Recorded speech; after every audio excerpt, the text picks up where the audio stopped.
So again, hello bridge, hello everybody. I joke. Finally, I already stay here because of my coffee waiting for me. Okay, I am ready. Drink coffee because of somebody call from bridge and call me to check some equipment. And now I want to take interview with second officer who keep watch right now. Hello, second officer.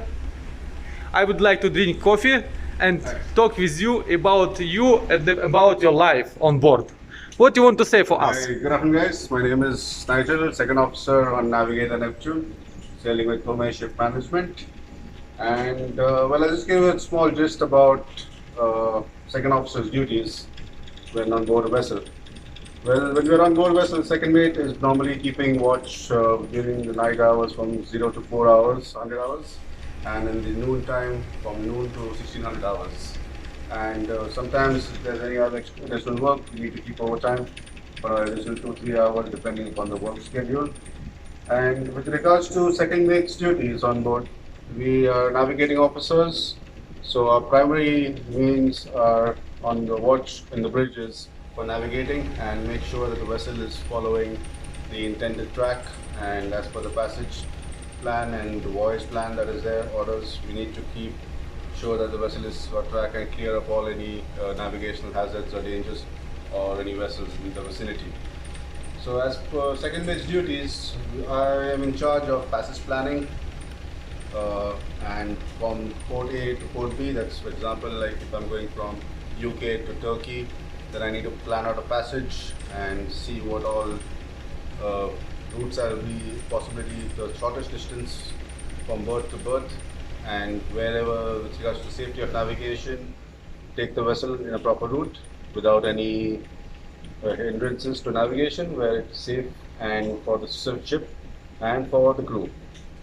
With regards to that, once I have a passage plan, I lay it down, I plan the whole thing, appraise the passage, and then once I appraise the whole passage, all the publications and with regards to all sailing directions and the tide tables, local weather information, local agent information regarding port, from departure port to destination port.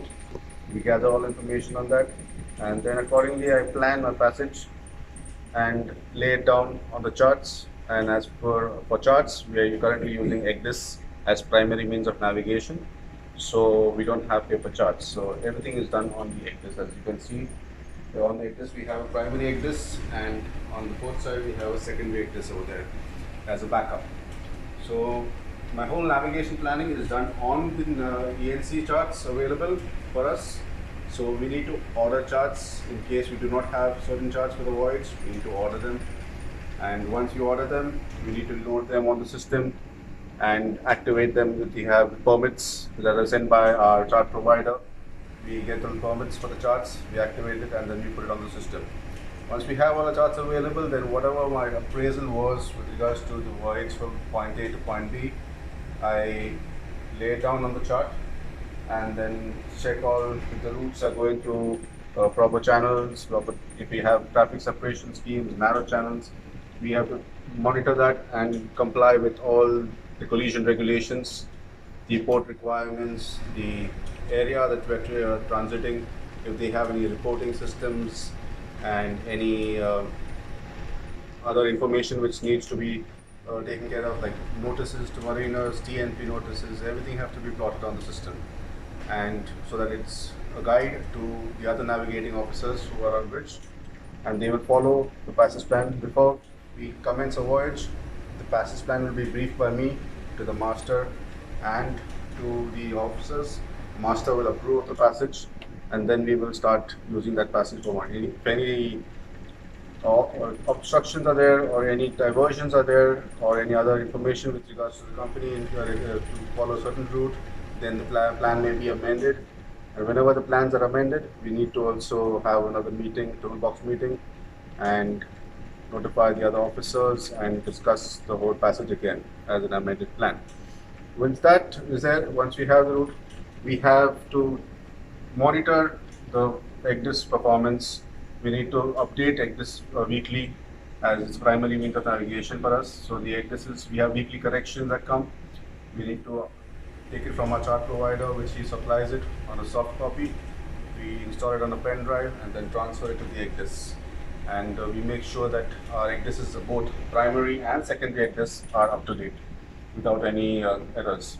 If there's any charts missing or any charts which are not available or which has to be ordered or missing charts, then we need to resend it a request to the chart supplier, which they will provide us with the missing charts or missing data or PNC updates or TNPs or anything.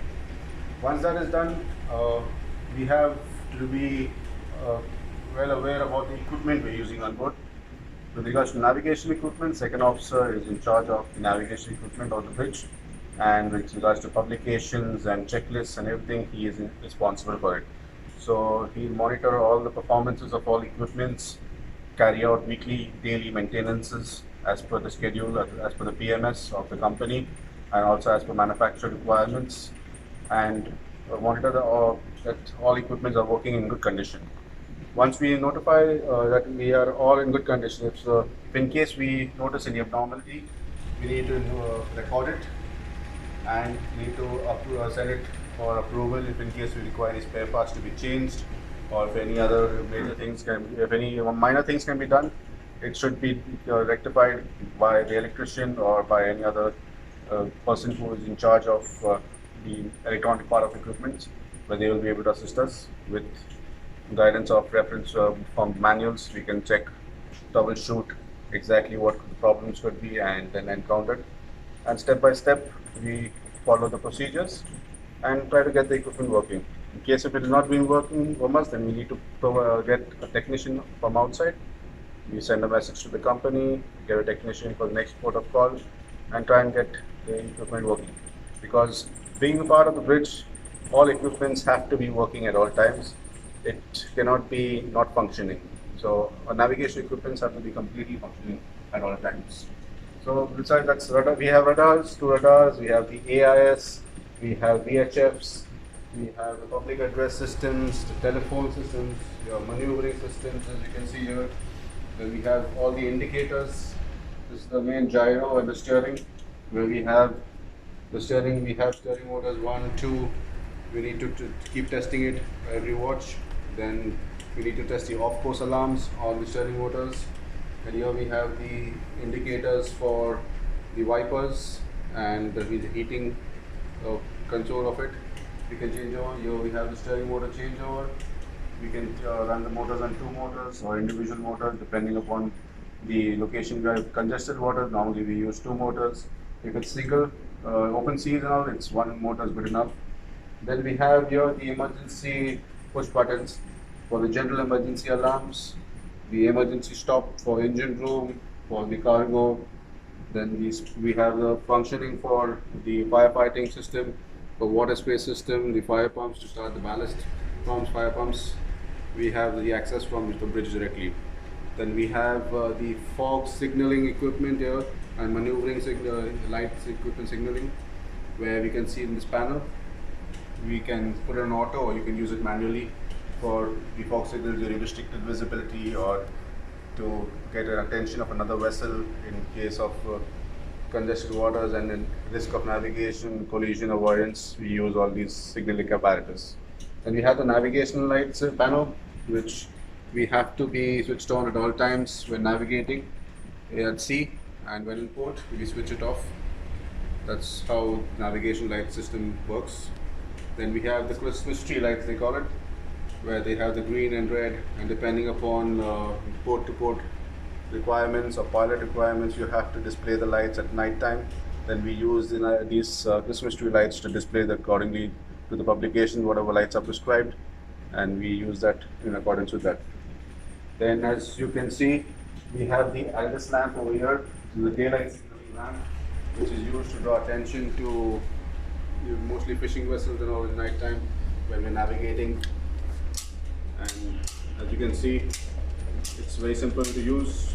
Just on the carrier and just click the button and it flashes the light, and accordingly you give the flashes to draw attention as per code red. We have certain flashes for every type of vessel to be given to draw attention.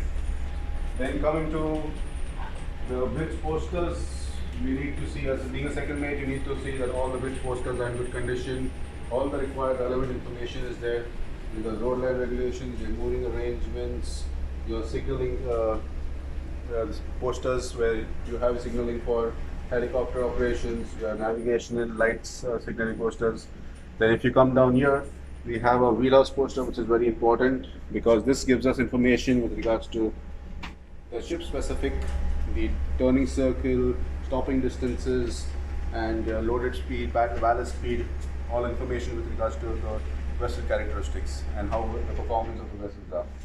So besides that, we have a lot of posters with regards to our company policies which are there on board, and we have a muster station list where you can see the emergency plan for the muster stations for fire and lifeboat duties. Then we have a medical hotline, we have an emergency contact list, company contacts, emergency point. We have a layout for the antennas and everything on board. So these are the ones which I have to, as a second mate, I have to make sure that they are all updated. If anything is changed, I need to rechange the posters accordingly as per the company manuals, if any changes are there. Then here we have our GMDSS console, where we have our MFHF, medium frequency and high frequency, where we use it for testing with coast stations, or in case of distress messages we need to send now, we can send it to the MFHF. This is a SATC. SATC gives us information with regards to nav areas. We can set up the nav areas for navigational warnings and weather warnings, and depending on which area we are, we need to select the appropriate area as per the ALRS. We select the proper radio signal and get it done.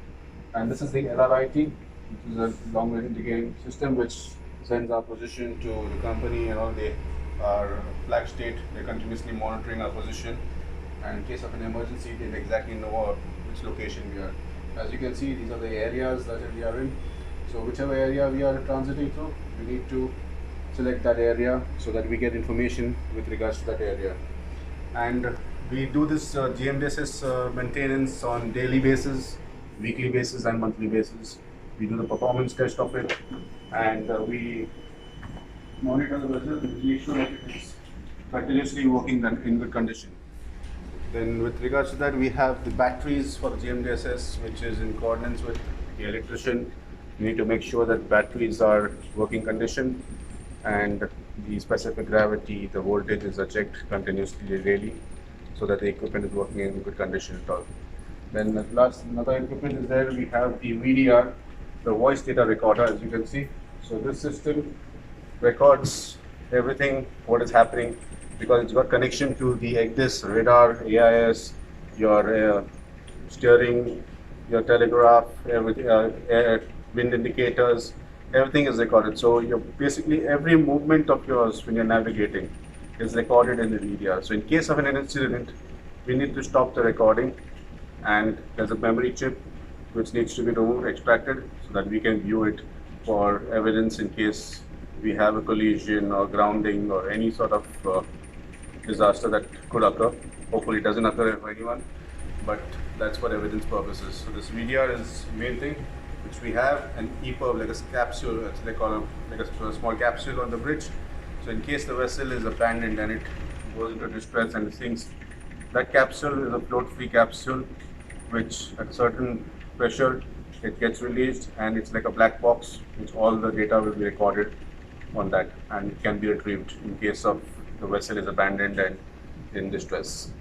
With regards to that, after that we have the fire panel system over here, where we have all with regards to all the locations, smoke detectors, heat detectors, the onboard, everything is inputted in the system, and the zones are there for everything, and it covers up the whole thing. And with regards to that, I will cut it short because I'm almost finishing a watch, and then I need to hand over watch to the next duty officer. I got to complete my logbooks, and all that whatever's happened during the watch need to record in the logbook. As you can see, this is logbook. Will be recorded in the logbooks. There are checklists to be filled, and then I'm done with my watch, and then I come back for the next watch. Hopefully this information is a little bit of gist of what exactly my duties are, and if you try to join the second mate, all the best and good luck. Thank you. Okay, thank you very much.